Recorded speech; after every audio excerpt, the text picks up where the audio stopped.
Desearía explicar que expongo la petición del señor Sojo debido a su estado de salud, ya que se encuentra en tratamiento médico a causa de los sufrimientos producidos por la privación de sus propiedades en Rumanía por administradores desleales en connivencia con autoridades de la policía y de justicia de ese país. Hoy en día el señor Sojo está en la ruina al haber perdido todos sus bienes, unos 2 millones de euros, que era todo lo que había invertido en Rumanía. La escasez del tiempo de exposición me obliga a hacerles un relato muy breve de la situación y a anotar los detalles más llamativos. El señor Sojo ha sido parte en 11 procedimientos, al menos, de los cuales no ha sido citado, y es complejo de resumir. El señor Sojo constituyó en Rumanía en el año 2000 una serrería para la exportación de madera en la región de Kara-Severin, que era la región más desfavorecida de Rumanía. Prácticamente desde el principio ya fue engañado por el abogado de la Cámara de Comercio rumana, en connivencia con los futuros administradores de la sociedad, y desde entonces se produjo un desvío de recursos de las arcas de la empresa hacia los administradores. Cuando el señor Sojo descubrió la situación en 2002, recurrió a instancias judiciales, pero en ese momento es cuando empiezan a producirse las anomalías en los procedimientos. Las citaciones se producen con citas falsas o con personas que no representan al señor Sojo. Las sentencias no se le comunican, las pruebas se desestiman. Valga como ejemplo que una revocación de poderes que hace el señor Sojo con apostilla de la Haya es desestimada porque el administrador declaró en el tribunal que el señor Sojo verbalmente había dicho que eso no lo había echado para atrás. Eso fue admitido en el juicio directamente, sin que el señor Sojo fuera citado ni participara en ese juicio.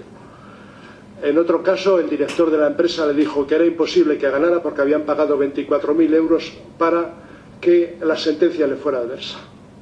A todos estos procedimientos acudieron los administradores, pero no se citó o se citó falsamente al señor Sojo, de modo que no se pudo oponer en cada procedimiento ni recurrir las sentencias en plazo. En una denuncia, por ejemplo, que hace por robo de 4.000 euros ante la policía esconde la denuncia en un cajón y la cierra con un escrito de cancelación del señor Sojo con firma falsa, que son atestiguadas por el administrador y por el capitán de la policía. Descubierto esto por el señor Sojo, lo pone en contacto de las autoridades de Bucarest y entonces se condena al capitán de policía por declaración falsa, pero en el camino desaparece la denuncia de robo, que ya desaparece completamente, gracias a la connivencia de un fiscal. Uno de los fiscales que participan en los procesos y que falló contra el señor Sojo no podía ejercer, puesto que había ejercido con una declaración falsa de no pertenecer a la policía de Ceausescu. Otro fue desterrado posteriormente por corrupción. Y esos son los casos que sabemos, porque puede haber bastantes más, con lo cual deja serias dudas sobre la seriedad de los procedimientos. En el registro mercantil, por ejemplo, no se publican los actos contrarios al señor Sojo. En cambio, los actos societarios que beneficiaban a los administradores se publican. Parece que el principal problema del señor Sojo fue no haber querido pagar sobornos ni a jueces, ni a fiscales, ni a la policía. El señor Sojo ha sido objeto de una obstrucción sistemática en el acceso a la justicia, y eso solamente ha sido posible gracias al concurso de personal de las instituciones judiciales, registrales y policiales, sin las cuales esto no podría haber ocurrido. Todo esto es coherente con los informes de la Comisión Europea sobre la lucha contra la corrupción en aquellos años. De hecho, el señor Sojo denunció estos hechos susceptibles de corrupción en el año 2004 en la Cancillería del primer ministro, Adrian Nastase, que fue condenado posteriormente a 2 años por corrupción, por cierto. Y se le contestó que por el principio de separación de poderes, el Departamento de Inspección no puede intervenir. Debemos recordar que en el proceso de preadhesión para la Unión Europea habían creado 3 organismos distintos para controlar la corrupción, que es a lo que había recurrido el señor Sojo. A todo esto la Unión Europea estaba depositando una serie de fondos para luchar contra la corrupción en Rumanía. La Embajada Española presentó en 2005 un dossier al consejero de Estado del presidente sobre este asunto, siendo contestado en 2006, 3 años después, por el fiscal general adjunto, para el año siguiente, lo siento, que remite el dossier al Tribunal de Timișoara.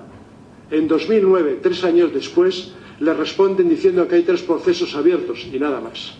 Esa es toda la respuesta que remiten.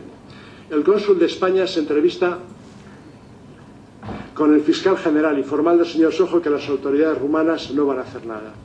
Se acude al representante de la Unión Europea en Rumanía en demanda de auxilio, que manifiesta no tener competencias para ello. Lo grave es que todo se ha hecho en el proceso de adhesión. El señor Sojo, finalmente, pide al Parlamento Europeo que manifieste que estas situaciones o que estos hechos son fruto de la corrupción imperante en aquellos años en Rumanía y que ha sido perjudicado, que no ha podido defenderse legalmente y que es una clara vulneración de los artículos 20 y 47 de la Carta Europea de Derechos Fundamentales, sin que las instituciones rumanas anticorrupción hayan actuado, pese a estar obligadas en este proceso. Pide que con su documentación se abra una investigación realmente independiente de la Unión Europea sobre estos hechos concretos para determinar los fallos que ha tenido el Estado rumano y los daños que le ha producido. Y por último, solicita que le diga qué puede hacer un ciudadano europeo cuando se burla su acceso a la justicia en otro país europeo en contravención de los tratados.